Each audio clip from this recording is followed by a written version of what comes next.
For most of the world, World War II ended in 1945. But for a handful of Japanese soldiers, the war didn't end for 29 years. This is one of the strangest and most unbelievable stories in military history. The story of the men who kept fighting a war that no longer existed. It begins on tiny islands across the Pacific, places like Guam, Iwo Jima, and the dense jungle of Lubang Island in the Philippines. When Japan surrendered, thousands of troops scattered across these islands never received the order to stop fighting. Their radios were broken, their commanders were dead, and surrender, to them, was unthinkable. So they hid.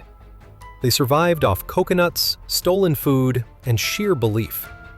They watched American soldiers leave. They watched civilians rebuild. But in their minds, it was all a trick. The most famous of them was Lieutenant Hiroo Onoda, the man who refused to surrender for nearly 3 decades. Filipino villagers reported mysterious attacks. Farmers said their crops were being raided. Search teams shouted through speakers, dropped leaflets, even brought Onoda's own family to the jungle. He refused to believe any of it. He wrote in his diary, "I will not surrender. I will not be taken by deception." As years passed, Japan rebuilt, cities rose from ashes, and the entire world moved forward. But deep in the jungle, Onoda stood guard, convinced his army still needed him.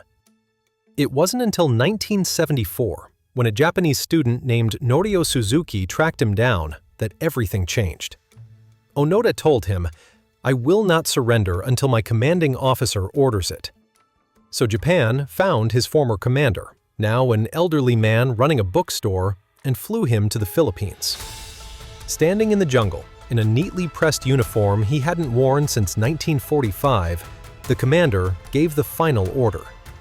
"Lieutenant Onoda, the war is over." For the first time in 29 years, Onoda laid down his rifle. He walked out of the jungle, wearing a uniform he had kept spotless, carrying ammunition in perfect condition, and saluted a world he no longer recognized.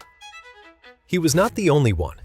Other soldiers, like Shoichi Yokoi, found in Guam after 28 years, also emerged from hiding, blinking into a future they never imagined. Their stories are haunting reminders of loyalty, conviction, and the way war can trap a mind long after the world has moved on. Which forgotten World War II story or lost soldier case should we cover next? Comment below and follow for more from the Lost and Found.